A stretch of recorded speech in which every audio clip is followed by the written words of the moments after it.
Okay, guys, welcome back to our fourth episode of Back to Base, the podcast.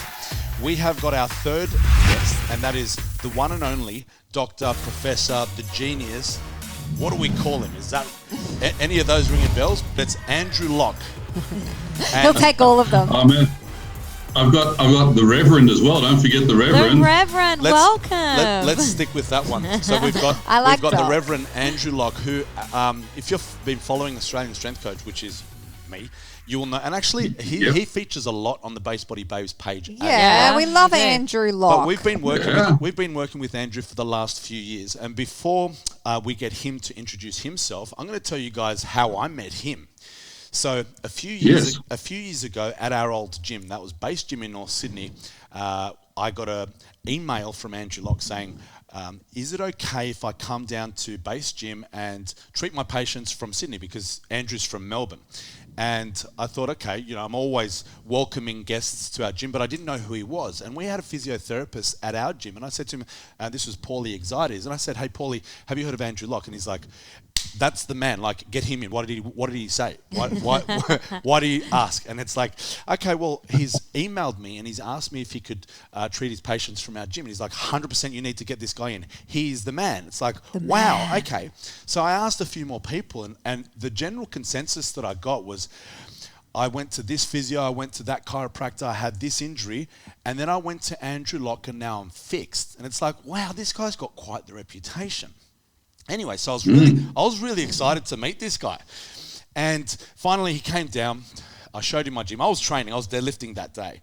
And I thought, you know what, of course I trust Andrew. He's a professional. I know he knows what he's doing, so he can make himself at home. And I pointed him to our treatment room, which has our treatment bed. It's got our massage table. And I said, Andrew, here's all the weights over here, but there's the room for you. That's all yours today. And he looked at it and he said, right, well, I won't be using that. It's like, I didn't know what he meant. I thought he was just cracking some kind of joke with me. And I thought, okay. Anyhow, so it's like, all good, Andrew. Well, it's, my house is your house and whatever. And I started training deadlifts, and what do you know? Andrew's got his patients all day long, back to back, from 9 to 5, and he's using the weights floor. He's got his patients, and he's lifting weights with them, like mainly deadlifting. He barely even went into the office, I don't think. Yeah, and at the end of the sessions, they came and they did the Instagram thing. They come and they say, do you mind if we get a photograph with you and Andrew? And it's like, okay, sure. So they took the photograph with them them in the middle, Andrew on one side, me on the other side, doing the flex, and they'd post us on Instagram, and they'd say things like, got to train at Base Gym, and I got to have my first treatment with Andrew Locke. I've been in pain for however many months, one session with Andrew, and I walked away deadlifting pain-free. It's like, wow, okay, that's a very different approach to physiotherapy, one that I didn't really think of. I just thought physiotherapy was like press here, massage there, put a few pins in and electrodes or whatever it is, and that's physiotherapy treatment, but not with Andrew. And I loved that. And since then, we've been working together. We've been running seminars all around Australia. And it's been a few years now? It's probably my best collaboration that I've, apart from Base Body Babes and Australian Strength Coach. Of course, you have to put us first. But apart from that, it's without a doubt the best professional collaboration that I've had. And now it's such an honor to have you on our podcast. And I know, that's an introduction, and I know a lot of the people that are following us know who you are, but for those who don't, can you please tell us a little bit about yourself? Who are you? What do you do? Seriously, man, we haven't got that much time. We've got all the time. I can seriously. Oh man, I was just remembering it goes back a long way. I started really in life expecting to be a professional baseball player, because I played for Australia as a junior, and I had left school and gone to Darwin as a semi-professional, expecting to go off to play in an American league in the next season. And I saw a fucking Muscle and Fitness magazine with Arnold on the cover, and that was the end of my baseball career. I decided I was going to become the next freaking Conan the Barbarian. Just like every young guy wanted. Man, shit, 25, 30 years later, I still haven't made a Barbarian movie. Failure. And so, I fell in love with weights. Now, at that point, I was almost going to become a professional wrestler as well. So there was a few things there. I got scouted to go to the States. And I decided that I'd get a career in the meantime just as a backup. And that was what physio was. But as I was going through, I realised that no one who was teaching us knew anything about what I was doing, which was lifting weights. I was bench pressing, deadlifting and squatting and loving it. And so that became the real interesting part. Was I was already on a divergence to the rest of the profession, which was traditionally just running around after footy players and tennis players and rugby players and things like that. I was probably at the right point at the right time where our professions now, you look at the osteos, the chiros, the physios, the exercise physiologists, the myos, everyone's weight training. So I was lucky enough to be there at this moment in time when I think a lot of professions started to change. And there's a lot more change that needs to come. Yeah, and I can remember that first time I came to your gym. I mean, I came there and there wasn't a Pilates reformer anywhere. What the fuck was I going to do? I'm a physio. Man alive. What the hell is Pilates? So that is right. There's a lot of things that we don't have in our gym. We consider that we've got a strength gym, but I don't really say that any other method's really wrong. It's just kind of what we prefer, which is probably why you and I kind of gelled with each other. We're both kind of preaching the same thing. Something that I liked what you say is strength cannot, weakness will not be tolerated. And that very much aligned with me from the very first time I met you. So it leads me to my first question that I've got to ask you is, where is it that you succeed and other professionals fail? Well, the big reason is the same reason that you're a success. We're both following our passions without negotiation on anything else. We're not driven by money as much as the desire to do what we do to the best of our ability.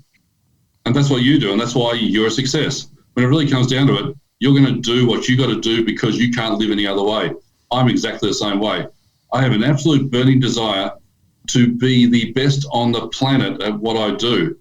And what I do is basically understand, diagnose, rehabilitate injured people, predominantly at the moment. Yeah, it's always weight trainers, but then it all, of course, spills over to the rest of the human race. A lot of people say to me, you make it seem so easy and so simple. And as Einstein said, if you know what you're talking about, you can explain it to a 6-year-old. And that's where my success comes from, is it all comes together the more you have a passion for it. So that it's still there. I'm getting better every day, just like yourself. You're lifting better every day. I'm better than I was last week. I've discovered things in the last month that I didn't know. But they're always in the framework of things I have known. So it's not as if I found something that conflicted greatly. I've just found another way to add another layer. So that's why we are the success that we are. I'm passionate about weight training. I'm passionate about fixing things. It's something that we definitely know. Every time we see you're doing something new, and we're going to get to that later on. Let's paint a picture for our audience that don't have the video. Andrew is a very unique looking guy. He's jacked. His shoulders fill the screen from end to end. He's got a mohawk. He's got a big beard. He definitely fits the profile of a wrestler. That is for sure. He has no neck, and he's just jacked. If you take a look at him, you wouldn't really expect him to be the smart guy that he is and as successful as a physiotherapist that he is. But when you get to know him, it all makes sense. It does. Okay, so it's part of. Yeah, go Andrew. It's us. It's us, isn't it? We are true to ourselves. And that's what we do. That's what you girls do. What you do, which is such a passion. That's what Sebastian does. That's why we are who we are. We haven't negotiated with anyone. No, you are a unique character and loved by so many. So let's get straight to the fun stuff. We've been in the industry for quite a while now, especially Sebastian. He's been around for a long time. We have heard, and I'm sure you have, and most of the industry professionals that listen to us have heard the myths and the do's and the don'ts in the fitness industry. We want you, Mr. Science, to help us bust those myths. We're going to call it Debunking Movement Myths with Andrew Locke. What a superb idea. We want to hear your opinion. I'm going to start. Go. Knees over toes. Oh dear.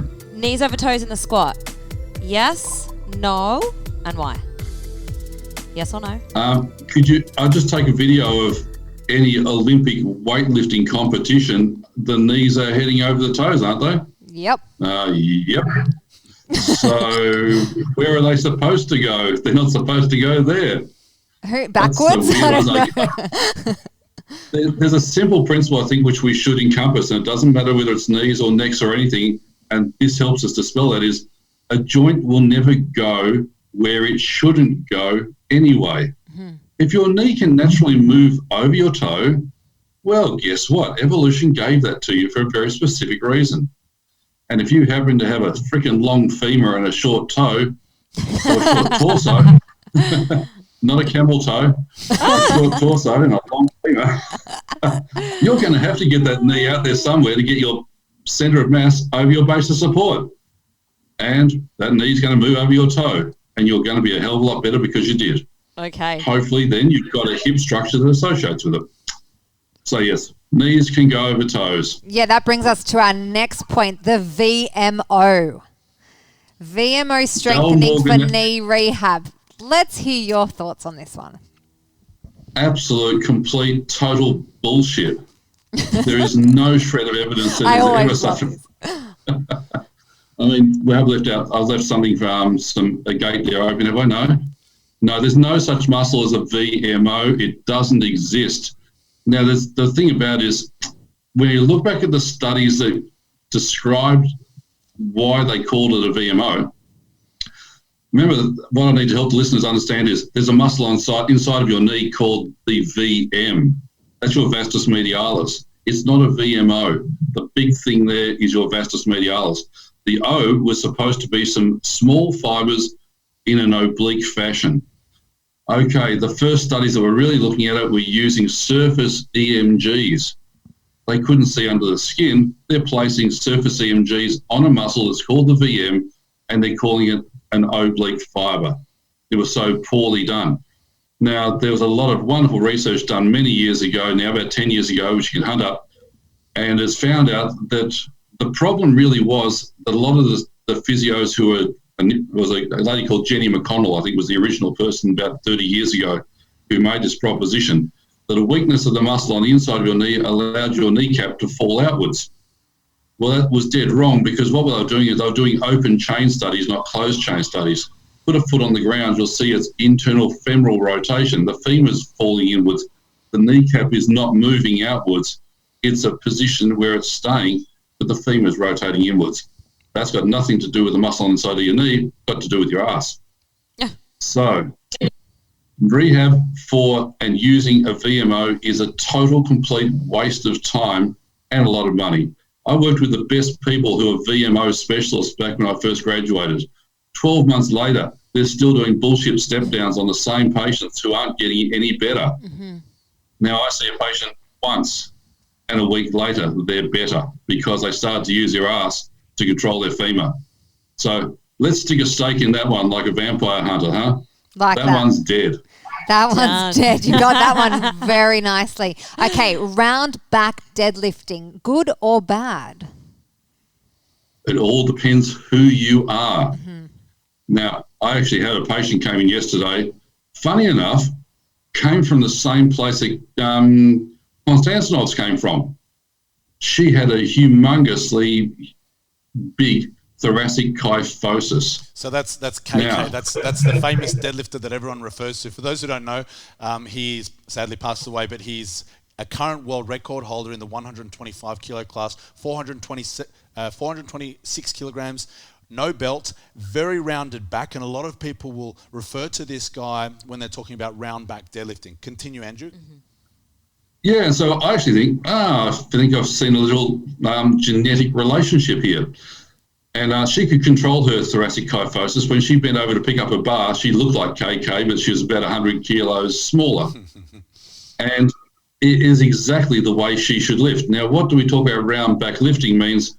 There's nothing wrong with bending over and touching your toes. How are you going to do your shoelaces up, unless you've got a good wife, without, bending over and touching your toes and bending your back? You can't do it.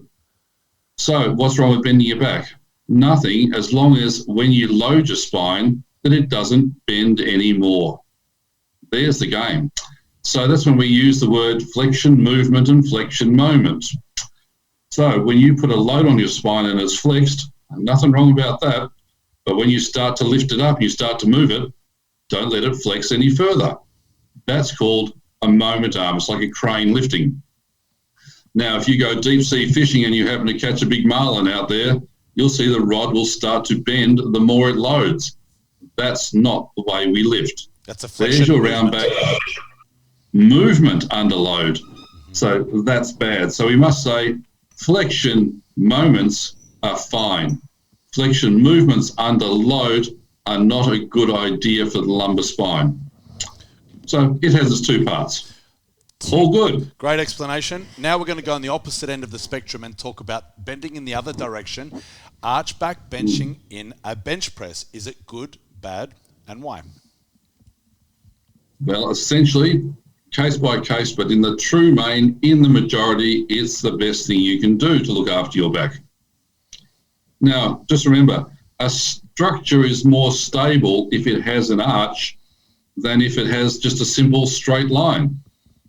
So if you look anywhere through the old world, you go hiking and touring through some parts of Europe, you'll always know where Greeks have been because there's lots of straight lines and lots of columns that had to hold up that weight. Well, if you head over to Rome and wander into the Vatican, you'll see that there's a huge dome. It's a big arch and there's no columns holding that up in the middle. You can span a greater area and take more load with an arch. So an arch is in fact a more stable structure than a straight line. Now, when we're bench pressing, we're going to be locking that in with basically everything we have. Intra-abdominal pressure, turning our lats on, our glutes on. We're actually using that spectacularly well to be more stable. Now, you cannot bulge a disc in extension, and most back injuries are flexion injuries. So moving forward under load, creating a disc injury with a few reasons for that. But many studies done, Professor McGill did a lot of them. There's a guy called Adams. They must have busted thousands of discs over the years, but they never created a bulge going into extension, only into flexion. Now, in an arch bench press, you're in extension, so it's not a bad thing. And you're not bending too far back. That's fine. Your body probably has still got a bit to go. And we need it if you're going to be using hip extension anyway under there. So you're connecting yourself in a very sensible way. So yes, arching your back, one of the best things you can learn to do. But once again, like everything we say, you don't put a kid into a Formula One car and expect them not to crash. So with all that technical work, let's put the L plates on. And just earn the right to put the weight on the bar, as you have said.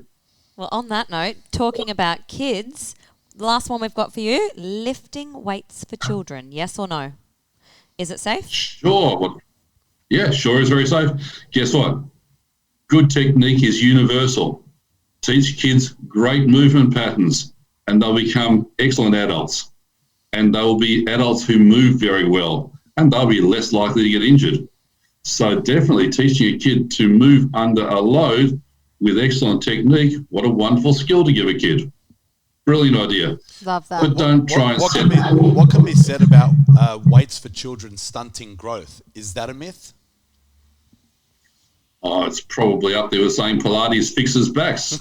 Basically bullshit. Okay, Right. that's interesting to know. We just had our daughter deadlifting. And I've had her deadlifting, actually. She's 10 years old, and she deadlifted today. Not so heavy.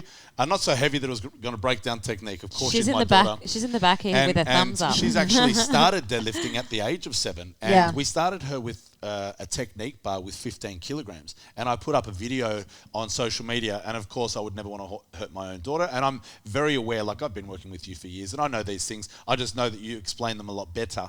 But I knew that it was completely safe working with her. And she has been doing it for years. But you still get the odd people on social media, which is unfortunately the way of the future. A lot of people say don't listen to social media, and obviously we don't take everything on social media as gospel, but there's always going to be the odd person out there that says you're doing the wrong thing, you're going to stunt their growth and all of these things. So but we have our daughter who is under very good guidance. A lot of people don't have that luxury, so our advice would be do it with good guidance. So that's a lot of great things that we've learned from working with Loved Andrew. those Mythbusters. And one thing, that was great myth busting. So one thing is just kind of moving forward a little bit of myth busting as well. But it's one really important lesson. It's been, I will definitely say it's been a game changer, not just for myself as an athlete or as a coach, but as an online coach and you girls as well, your entire team, all of your members, the way that we warm up our procedures have changed drastically Since meeting Andrew. So I will confess, I used to consider stretching as part of a warm-up routine or a cool-down routine, and flexibility as an important part of your overall health. Since working with Andrew, we've very much ditched the stretching in favor of activating, mobilizing, warming up, and then training. It's a very different procedure. Mm-hmm. So stretching is something that I've learned a lot about through Andrew, and instead of me trying to teach the audience, I'm going to ask you, Andrew, what is your take on stretching muscles? Is there ever a benefit? Do you do it? What's your take? It works with populations of people who have spasticity, neurological problems, but for normal populations, it is certainly detrimental should you be considering you're going to go out and lift. Because only by increasing your stability will you increase your ability. So tightness will protect you. Looseness will endanger you. Mm-hmm. I can remember actually, seriously, I think it was my first year out, and where I was working was the head of the AFL Physio Association. And there was some interesting data coming through. There's teams that had gone through more stretching programs at that point were clearly demonstrating more injuries than any other clubs. So it was being demonstrated with explosive sports, the more you stretched these athletes, the more they were getting injured. So for us, it's very, very much a case of you would have to give me a reason why you need to stretch. So a lot of people come to me who consistently stretch because they feel tight. I say, well, can you tell me why you feel tight? And none of them can. I said, well, there's your answer. You haven't found out why you're tight. All you're doing is fighting your strength. You haven't found your weakness. So wherever tightness is the opportunity to find a weakness that is making your body tight. Your tightness is protecting you. So it's funny, I get people with stiff necks. What are they doing? They're stretching them all the time, which is basically telling the neck, guess what? You've got something offending you, pulling on you. Perhaps you need to tighten up more because something's really pissing you off. I teach people to go the other direction if you got a stiff neck. Move towards the tightness. Guess what? It turns it off. There we are. So the key is, why are you tight? Mm-hmm. So don't stretch. So you need to give me a damn good answer. Yeah, it's a great answer. It's something that we always say is it's to find what's underperforming. So the tight muscle isn't what's underperforming. That's the muscle that's doing its job. And then people go and switch it off by stretching it, making them more vulnerable for injury. You have now offended your strength, weakened your strength, and done nothing to address your weaknesses. Get ready to get worse. Great. Yeah. So leading on to the next part of our warm-up procedure that we've learned from you guys, from you in particular, with a lot of research backing everything that you're talking about, and that's activation exercises. For our major joints, every time we do a lower body session, we're loading our spine, we're loading our hips, and we'll do some activations to protect our spine and protect our hips. So the main things are to protect the spine, work on the core. To protect the hips, work on the glutes. Protect the shoulders, we've got a whole bunch of mobility exercises as well. So this is part of the procedure. Can you please explain, how does this help us for our warm-up to activate opposing muscle groups before we train them? Yes, the concept really is activation is to wake up the primary muscle groups that you're going to have involved. For example, with the approach I take to the lower body work especially, we have demonstrated that with top-level deadlifters, hip rotation or hip torque is a hallmark over everything else. The best lifters have the strongest hip rotation, hip torque. That comes from your glutes performing extension. Weak lifters will compensate, if they don't have that, by overusing their lumbar spines. Now, there's something to that. That's an evolutionary thing why we probably use our spines in that method. Because we're actually moving towards athletic endeavours, we have to actually switch things around and really use our primary strength muscle group for hip torque. All right, so if I'm going to get you to have good hip extension, but you've got a very active lumbar spine, I have to sneak up on your extension by making you do some abduction and external rotation, which is a glute's job. Now, at that point, your lower back's not involved in abduction, external rotation, but your glutes are. Then I'm going to stabilise your core with some plank-style work. So now you're stiffening your core, but I've also turned your glutes on. Then I'm going to make you do a little bit more, and then I'm going to put you into hip extension movements. At that point, I've stiffened your core. I've now got your glutes excited. And when I do hip extension work, I've got a set core and I've got a muscle that's going to extend beautifully. If I just went straight into training and that glute isn't going to extend as well as it should, then I'm going to have a shit pattern and I'm going to set up an impingement pattern perhaps in the lower back, or I may piss off that disc. So the whole concept of activation is to set you up for the most perfect performance loading. That's why we warm up. So the activation precedes the warm-up, which sets the muscle into the pattern, and then we integrate it into the function of loading. So that's why we take so long to do what we do. In fact, there comes back to a little bit of stretching moment there. My concept on some people why they stretch, and you'll have observed this as well, is they're not really stretching. They're sitting down, they're moving, but getting their head space right before they train. It isn't really, they're really trying to stretch anything.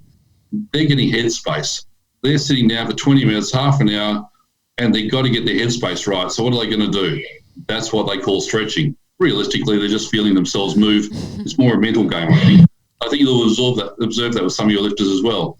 It's a mental game before you start lifting. And I think we've had a lot of success and a lot of great feedback since introducing the core and glute activation routines prior to all of our workouts. It's actually included in all of our programming now across Base Body Babes and Australia. I'm going to take it further. So everyone knows our audience. I've got a lot of elite level athletes. Yeah, Thor does it. And Thor does it, and he's the strongest man on the planet. Yeah. But we also use these activations. Actually, I see you in the morning. We've got Felicia training my daughter a lot of the times at home. She runs me through it now. She's doing our activation. So she's amazing. We use that as an example. From the absolute beginner to the most elite in the world, we're using these exercises. They're not too cool or they're not too difficult for any genre, any level of experience. And we've had a lot of great success. So I would have to say, for those who want to know the different types of activations that we're talking about, a lot of them would be posted up on your Instagram page. Is that right, Andrew? Absolutely. I've shot a lot of video on the core work. Great. And it's all on there. We're always tagging Andrew with that as well. We'll put your tags on there so everyone knows where to go to. But I would definitely urge all of the listeners to go on Andrew's They are page a must do. Yeah, they're a must do. Core and glute activation routine. It's been a game changer absolutely for us. Andrew? It is for all of us. Yes, I'm going to change the topic. Something a little bit taboo. A little bit personal. A little bit personal. Actually, it's something that I experience all the time, and I just wanted to chat with you about weeing on the platform. Like, it's the elephant in the room for females, for women. It's definitely the elephant in the room. Boys don't do it. No, you do other things. But no, weeing on the platform.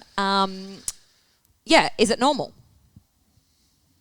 No, it's not very normal. Okay. And it is something that we... Well, is there a way that we can fix it? Let's put a bit of context to this. You don't just get up and piss on the platform. No, I don't. She's busting and she needs to go. I'm talking about heavy loads. It's when she's lifting, usually heavy deadlifts, I'd say. Yeah, I'm going to say deadlifting over squatting, actually. When it goes really heavy and you're going to maximal loads, and it's not just you. We're using you as an example. We don't want to throw any other women under the bus. But you know what? We've seen it many. But I'm quite happy to talk about it. It's happening over and over. You go to any major powerlifting competition or weightlifting competition, that's what you're going to see. Women lifting really, really heavy loads. And then followed by, in most instances, urinating on the platform during the biggest, the sticking point, the most strenuous point of the lift. Is it normal? Wow, you've totally nailed it there, Sebastian. You've actually defined it perfectly. You'll probably notice it happens more with sumo, by the way, than conventional. Yes, I do. Well, she's a sumo lifter. All right. So what you picked out there was the identical thing. It happens at the hardest part of the lift under the greatest load. So it's not normal. That's when you're approaching abnormal levels of strength. Okay. Thank you. Solution to the problem. Yeah. There is one. All right. There's a couple realistically, but the most effective, what we're talking about here, is how to really stop this happening and minimize it. You find the weak point in your lift when you are having that problem. Identify where it is in the lift. At that point in your training, you need to take a lighter load at that specific point, practice holding your pelvic floor, hard and work that range. Right. Okay. You'll find you're getting, and this comes back to the scientific principle, specific adaptation to impose demand. You have a specific problem under a specific demand. All right, we're going to drop the load. We're going to put you in that position. You're going to cue that pelvic floor better. You're going to practice it. Your body will adapt to that. You'll be better. And right. That's how the key's going to be. Okay. While we're on the topic of females, you're happy with that answer? Yeah. Well, while we're talking about females, and I'm sure we have a lot of coaches who listen who train women as well, can we talk about training around your menstrual cycle? Not enough of them talk about it because it's really super seriously important. It is. All right. Go for it. Now, where does it come from? Essentially, naturally, because within the cycle, as there are hormonal changes, there's effects with those hormones upon the collagen within your body. Mm-hmm. The famous sacroiliac joints that join your sacrum to your pelvis, they are affected with some women, who, especially those who've had childbirth, but others as well. But you'll tend to find within the populations, more predominantly those who have had the children will have it more often. But there will be a weakness of the collagen around about during the period time. Mm-hmm.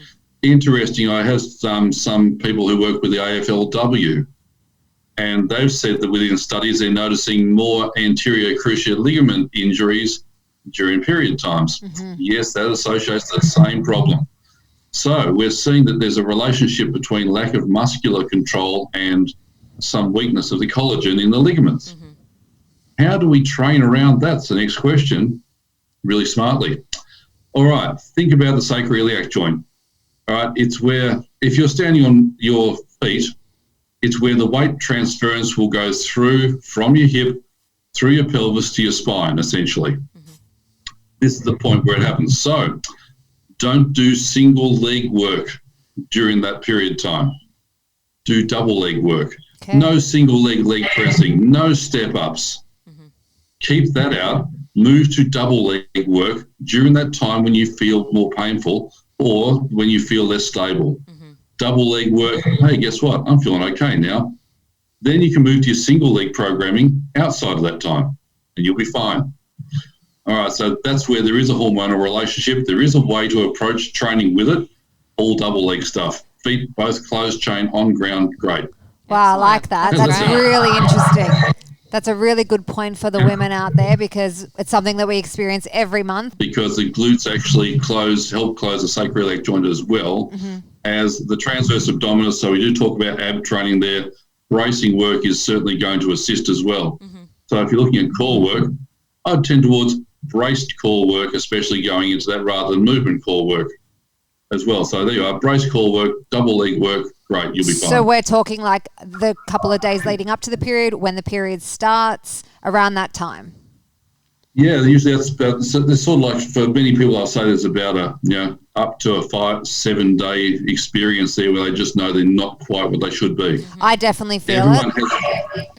I will definitely feel that even when I'm going into squat and I'll say to Bass, I'm just not feeling strong, I'm just not feeling stable. I don't feel like I'm going to lift well today at all. Yeah, so I'd even say one of my favourite exercises is the renegade row, okay? Mm-hmm. It's a really interesting one to work with because I find a lot of people really, really tighten up their core in ways they've never experienced before, and then you put them back under the bar again, they go, oh, shit, that feels better. Mm-hmm. Okay. So you use that as an activation. So, as an activation? Yeah.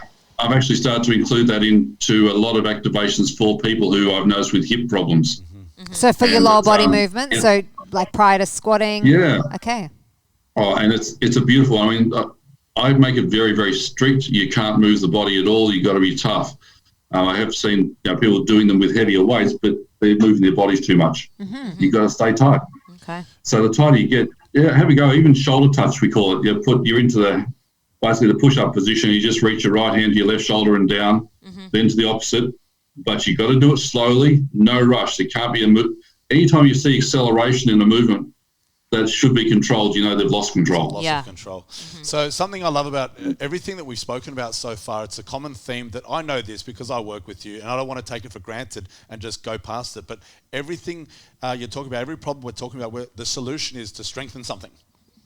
So it is not to massage, there is no question. Not to put a pin in it, not to put some electric shock through it, or any of these types of therapies. It's a common theme with you, and that is, as you keep on saying, weakness will not be tolerated. How do you fix a weakness? Strengthen it. As we say, that's it. We always say, there is no question that I know of to which being stronger is not a better answer. Love it. Okay, so every time we speak to you, a lot of the times, and that's something that I do love, we'll do seminars together, and Andrew will come up to me and he'll say, I've been working on this new thing in the background. Let's try it out today. This is the first ever in back rehab, in back treatment, in pain treatment for low back, for arching in a bench press. I've got a solution for it. And you'll pull a rabbit out of a hat right in front of us, and it's like, wow, this is great. So is there anything currently that you're working on that I've not seen yet? Absolutely. All right. Late at night, as I usually am, I will be thinking about something to do with anatomy or a patient who's walked in, and I'm thinking about something I've seen. Well, traditionally, I've actually broken down back solutions really easily, right? And it's relatively universal. I always say professionals actually know what they need to know. They're just not confident in how to apply it. They know their anatomy. There's nothing under there that no one knows. Every muscle we got, every bone we've got, the discs we know. What are people scared of? They seem to have a fear about back problems. So with backs, we have three systems. That's all you got to know. The passive system, that's your discs and ligaments. The active system, that's your muscles. And the neurological system, how those muscles move. You only have to know how to deal with those three simple things, and you will solve pretty much 99.9% of back problems. All right. Well, I'm really good on protecting the passive work, and I'll say Robin Mckenzie was the revolution in this back in the 1960s. Unfortunately, I met him before he died, and wonderful, brilliant individual. Professor Stuart McGill, absolute magnificence when it comes to muscular control of the core and the integration of muscle strength and core tightening in regard to protecting the passive system. In many of the things that we write about, we forget there's a couple of other small muscles that are basically inconsequential, we almost say, which are the stabilizers. They're not even stabilizers, they're the proprioceptive muscles. Little strange names called the intertransversary and semispinal. They're little muscles. They're proprioceptive. That means they know the position of sense where your body is. That system gets disturbed in injury. And there is a new system of training that I've started to integrate, which is addressing the proprioceptive system that underlies how we move. All we've got to remember is the muscles closest to the spine should turn on before the muscles further away from the body in all movement. And it's the proprioceptive ones that do get knocked out and do sometimes misfire. If we teach them to fire better, then your movement patterns will be less painful and you'll be stronger again. So yes, I've now developed some awesomely new proprioceptive training. Fuck the wobble board. It's got nothing to do with that. Wow. So are these going to be new routines and? Yeah, so basically I've started to include a lot more things using bands and weights, but offset. So if I was going to give you a kettlebell that might weigh 16 kilo, good luck on this one, and I put a band around the kettlebell and I hang it off a bamboo flexi stick or a bar, especially the flexi bars, but I only put it on one side. And I'm going to get you to try and squat that. Watch what happens to your body. Everything has to stabilize so freaking hard because this thing's bouncing up and down on one side. Now, that's just one example. I do lunges with that. So you do presses. Imagine doing that with a SOTS press. Good luck. I'm going to teach your core how to know its position in space reflexively, really super well. So this is done before Yeah. This is almost set up as a true rehab approach for somebody who's having ongoing problems. They have to practice their patterning work. Interesting thought. Stability work doesn't build muscle. All right? It will fatigue the crap out of your nervous system. So if you spend a lot of time doing nervous system stability work, you'll be burnt out pretty fast and you won't have room for the hypertrophy training. So you've got to know that you do some of it, a little bit of it here and there, but you don't overdo it, or else your nervous system will be pretty tired and fatigued by the time you get to your major lifting. So this is a little thing I'm integrating now. Like I was doing with bench press work previously, upside down kettlebell work and pressing those in a bottoms up press. Awesome for shoulder work. Yeah. Now if I add a band to that, I'm really making it tough on your lower body. So yeah, I've written up quite a lot of fun and videoed a few different moves. So what I like about what you're talking about, we're obviously all in lockdown at the moment, and all we're hearing from everyone is, I've got minimal equipment, I've got a kettlebell, I've got some bands, like just really simple pieces of equipment. And what you're saying is, you've got some really good ideas coming up. I'm sure a lot of people would benefit from a lot of these exercises, and using this time in lockdown to prehab, rehab, do all of those things to better themselves, so when they can get back into the gym, they can get back to achieving all of their goals. Yeah, totally. So let me I want to continue on that. If I've got someone, and I do experience all types of athletes, some people that are really, really strong and they have minor injuries, and it's not as if it's not a really noticeable weak point. Some of these instances, they're world record holders or national record holders, and there's pain that they're not sure about why. So let's just say this pain can come from these proprioceptive muscles. How would I approach, let's just say, a deadlift session? How would I activate or incorporate these strange exercises, these balance exercises, I'm not sure what you would call them, instability exercises, before I would test, say, like a big deadlift? If it was a strong lifter, is it something that you could incorporate for someone like that? Totally. Now, here's a thought for you. All you got to do is basically imagine your deficit deadlifts, right? Yep. Let's get the box a bit higher so that we can put a band on one side of the bar and we can stick a kettlebell on that band, and we'll get someone a little bit higher up off the ground so they're already, and have it on one side only. So let's say we start with simply a relatively good band that's got a bit of flex to it, and about a 10 kilo kettlebell. On one side. Now let's get that on one side, and let's get them working a deficit from there, and let's see how they move. That's a nice one. You could, because if they haven't got enough deficit, you could play with another pattern, which might be, say, backstepping lunges even, with the bar on their back, which is going to really challenge their core prior to moving on to the deadlift. That's a really easy one to do because you don't need to have a deficit to work from. And it's going to go single leg. So you're going to try one side, backstepping lunge forward, do a few reps, switch it around, try the other side, and then move to the bar and see how you feel. It's really good for hip problems too. Oh, wow. When you do this with people who have some hip instability, but those people are going to squat rather than lunge. Yeah. Because you just basically want to have them stable to start with, 2 feet in the ground. Yeah, right. So how are you going to be putting this new information out? Is it just on your channel? Well, at the moment, I'm just writing it all up at the moment, and we'll certainly shoot some video work, but probably by the time lockdown's out and Sebastian and myself will be back on the road, I'll have a bit of a toolkit ready for everyone to play with. New course content. I like it. Oh, God, yeah. How are you working in quarantine, Andrew? Have you been doing all your stuff online? Yeah, well, I do some. Actually, before I spoke to you, I was treating somebody in the Netherlands, same thing, just by Skype with him. And this morning was New Jersey. So I'm basically treating most of the people around the world just by Zoom and Skype. So good. It's easy. Yeah. So I can look at a movement pattern if you give me a history, and I'll tell you what's wrong. And then I'll give you the exercises to do, and away we go. So, yeah, I've got a website that is coming up for people to be able to go to programming for rehab that will just be full of exercises, and it basically will generate the program they need. And, of course, mentoring for professionals as well. They can get that from me.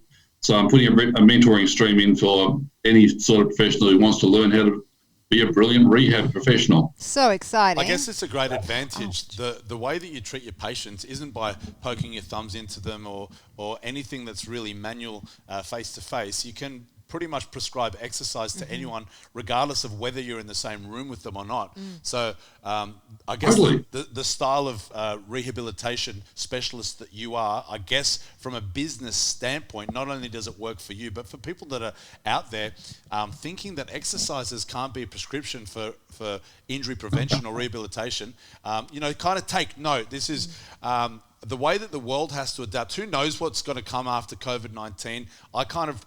It's hard to predict. COVID-20. You got a lot of predictions out there as how everything's going to go back to normality.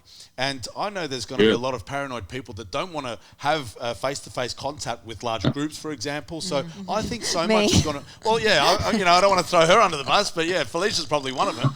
But, face-to-face contact is maybe it's going to change. So I think that a lot of people need to kind of take note of this strategy. And it's not just because of COVID-19. It's not just because of making money. It's because it works. Strengthening a weakness is a great tool for rehabilitation, and that's why we've aligned. I just believe in everything that you do. It's hard for me to ask you these questions because I kind of know a lot of the answers because we've been working together for so long, but it's great for our audience to be exposed to you, and I'm going to have you on so many more times. There's going to be so many more topics that we want to talk to you about. I don't know where to stop. Yeah, sure. Just one more. One of the things I'll say there too, which is really, really important, is the same way you do your work with people online where they send you videos to critique. That's all I do. I see the same thing for a different purpose. I pick a movement pattern problem from an injury point of view. You pick it from a performance point of view. That's where, as I said before, and I'd mentioned this a while ago, you are one of the two people who EMED has to be the other one. The two best people who can watch a human being under a bar and pick the problem. Two best people I've ever seen just get it. And it doesn't happen the first time you did it. It took years to develop. Years, and now it's the same sort of thing. You've seen it, and I've watched you develop over the last couple of years. You're such a different coach now. With your finesse now. It's amazing. You and Emed are two, I think, the best Thanks, Doc. visual figures of passion. You're giving me a big head here. He does have a good eye for detail. While we're talking about observations and quarantine life, have you seen any changes in the types of injuries coming about since being in quarantine, like shoulder, postural issues? What are you seeing? Actually, what I tend to say is I'm seeing a little bit of people who are attempting to do things that they've seen other people doing in lockdown. Like pressing a coffee table overhead. Seriously, probably that. Seriously, I saw someone leg pressing a couch the other day. Yeah. Yeah, so that's the biggest danger, I think, with lockdown is people are trying to match somebody else's performance too early. Okay. And they probably just need to work on some loading. They'll be locked down for long enough. Take your time and don't drive yourself into the ground it's like someone trying to do a max world record in any lift just because they've seen it on Instagram. Yeah. Take your time. Load up frequently, practice, and you'll be okay. But always get a good coach if you're going to do something interesting. Of course. Be safe, guys. Be safe. Okay, I think so we're hitting up on the time right now, so we don't want to hold you for too long, but we definitely want to have you back. I love all of those points. I they love were all these really points. great. There's so many more questions that we want to ask, and we get a lot of questions from our audience of what to ask you, and there's so many that we're going to save for the next time, and I know there is going to be next time. If you will be kind enough to bless us with your presence again on our show. Before we go, I can't wait. Tell us where we can find you. You can find me, well, let's say, at this point, find everything at Andrew_Lock_strength at this point, because anything I produce from there will be announced on there. That's on Instagram. That's the best place. Yeah, Instagram it. That's where. And when you're usually all my useful things. And when you're usually practicing, you are found at which location? At Pro Raw Gym exclusively in Doncaster and in Melbourne, that is Victoria.